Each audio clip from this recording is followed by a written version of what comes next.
Bom, é, meu nome é Matheus Paulini e eu vou estar apresentando sobre a usinagem não convencional por jato d'água como atividade avaliativa da disciplina de Processo de Fabricação Mecânica 2 da Universidade da Faculdade UCL. Bom, os tópicos que eu vou abordar aqui, inicialmente vou fazer uma breve introdução sobre a utilização da água em outros ambientes. Vou explicar o princípio de funcionamento do corte por jato d'água, explicar o misturador, que é um componente importante dessa ferramenta, desse processo, as vantagens e desvantagens do processo e alguns vídeos para poder ficar claro como que, como que funciona. Bom, a água é provavelmente o recurso mais utilizado mais frequentemente na indústria e até mesmo no nosso dia a dia, em situações como irrigação para agricultura, solvente como numa indústria química ou na indústria de mineração, como um aglomerante, né? Um uso muito comum é como fluido de arrefecimento em ambientes onde tem caldeira, fornos, no caso do carro, por exemplo, quando a gente está lá dirigindo o carro, o bloco do motor precisa do óleo para poder fazer o serviço de arrefecimento e a água também.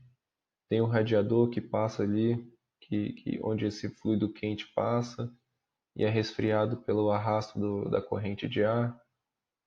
Na indústria naval, onde trabalho, o jateamento, o hidrojato, é muito comum para poder retirar aquela camada de tinta e a camada superficial de corrosão. Um processo bem mais rápido e eficaz, muito melhor do que ter que escovar manualmente. E esses são apenas alguns poucos exemplos dos vários em que a água é utilizada aí diariamente. Aqui nós temos um exemplo de um conjunto de, de resfriamento aqui, né? Um trocador de calor de tubos. E aqui uma irrigação na grama, algo bem comum, corriqueiro aí do nosso dia a dia. Bom, mas o processo de corte por jato d'água, como é que funciona? Essa imagem aqui retrata o exemplo de um, de um pórtico, né? Um pórtico com 5 graus de liberdade. Ele vai funcionar como uma CNC comum, igual essa CNC de plasma, com alguns recursos a mais. As CNCs de plasma também tem o recurso de bisel, mas é bem similar. O operador vai fazer o upload do programa, no caso o desenho, e e o próprio programa da máquina vai converter isso em comandos numéricos. Por outro lado, aqui a gente tem a unidade de bomba. A bomba, antes da água passar e ser liberada para poder percorrer para a máquina, ela tem que ser muito bem filtrada contra partículas e contra aglomerados que podem entupir os bocais, causar pequenos entupimentos nas mangueiras, porque a gente está falando aqui de um equipamento que trabalha a altíssimas pressões. E após seguir da unidade de bombeamento, ele vai para o misturador, vou falar sobre isso mais para frente, e vai executar o corte. Bom, aqui a gente está vendo que a placa vai ficar aqui em cima e aqui embaixo, esse espaço que sobra aqui é um tanque. Para que serve esse tanque? Além de conter a água e não permitir que ela caia para fora do processo. Nesse tanque vai ser mantido um nível mínimo de água, não porque precise de resfriar algo, mas porque ele precisa frear o fluxo de água que sai do bico. E é muito comum utilizar esferas cerâmicas ou até mesmo metálicas ou brita para poder servir como uma barreira adicional e evitar que esse jato d'água perfure até mesmo o próprio equipamento, causando vazamentos. Aqui é o exemplo da bomba que funciona. Nesse conjunto são bombas de capacidade de elevar aí a pressões tão altas quanto 30.000 a 50.000 PSI, que é a pressão de trabalho. E aqui é o misturador. O corte pode ser feito com ou sem adição de abrasivo. No caso, se for feito sem a adição de abrasivo, não tem necessidade da utilização do misturador. Mas o abrasivo acrescenta um potencial muito maior de corte, ou seja, você tem menos desperdício de água, né? Você consegue cortar coisas melhores, mais bem acabadas.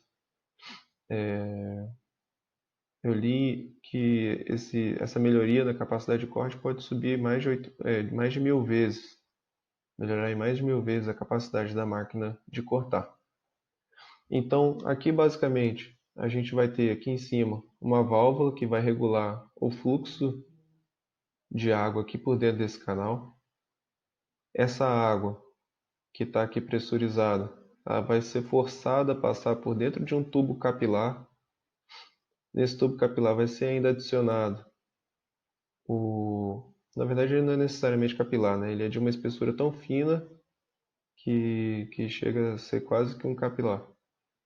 E aqui nessa mistura, aqui vai ser feita a mistura com os abrasivos. O abrasivo tem que ser corretamente selecionado, porque ele tem que sempre ser mais duro do que o metal a ser cortado, porque senão não adianta, ele não vai promover corte, né? Ele não vai conseguir cisalhar, que é a principal forma de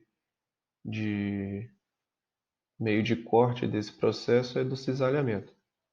Então, a força de cisalhamento do equipamento, né, imposta pelo jato, tem que ser maior do que a resistência de compressão da máquina. Então,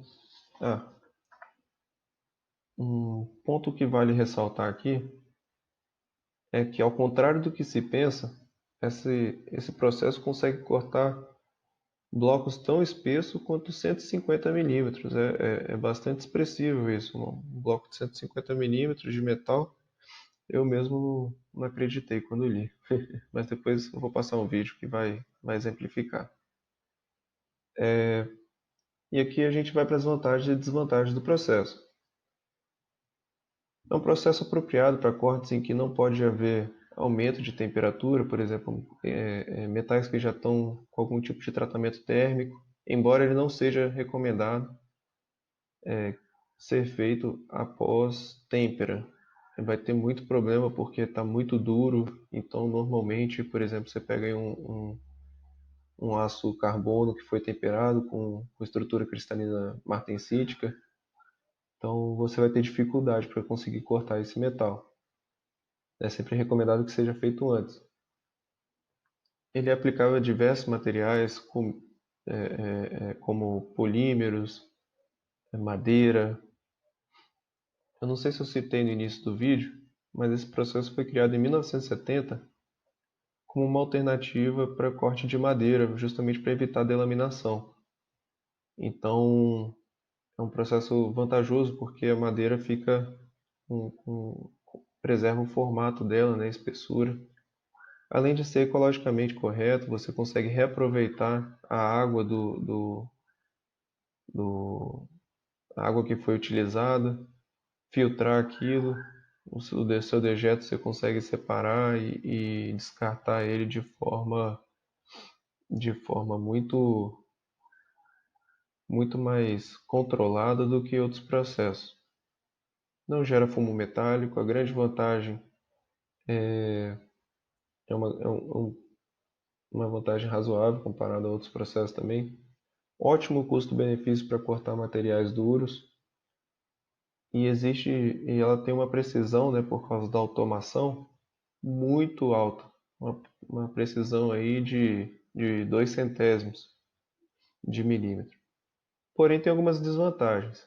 A velocidade de corte é mais reduzida do que comparado com o plasma. Em chapas finas, causa um esforço de dobramento, e esse esforço de dobramento ele vai gerando rebarbas, porque o corte não consegue seguir aquela linha de forma perfeita e vai gerando essas rebarbas. E existe também a limitação imposta pelo abrasivo, que deve ser sempre mais duro do que o objeto a ser cortado. Então, por exemplo, se você não tem o abrasivo correto, você não consegue, por exemplo, cortar uma cerâmica com predominantemente dióxido de alumínio, que é extremamente duro, né? E, e com isso a gente vai agora para os vídeos. Eu já abri eles aqui. Aqui está o primeiro exemplo de vídeo.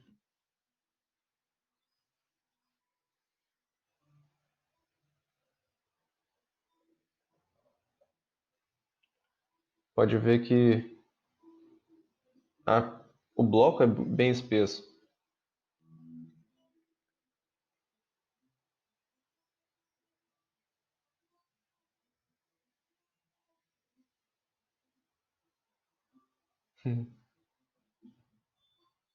Você vê, ó, como que a água embaixo, ela precisa ter essa água para poder frear a água.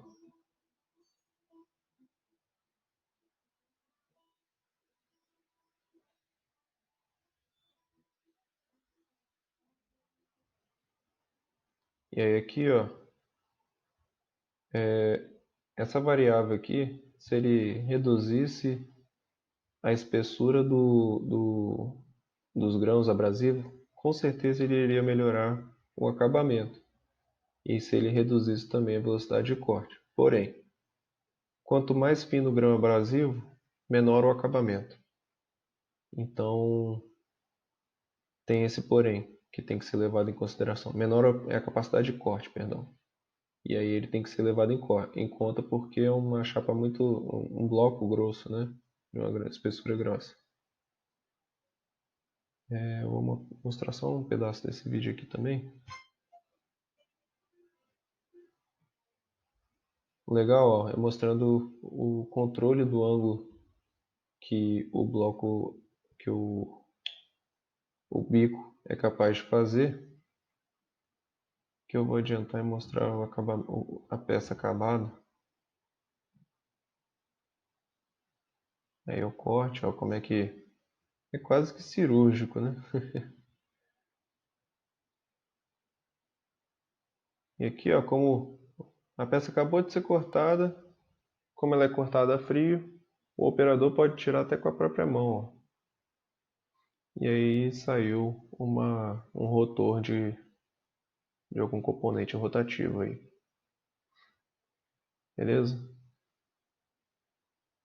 Bom, de forma bem breve, era isso que eu gostaria de comentar sobre o processo de usinagem por jato d'água. Muito obrigado aí pela atenção.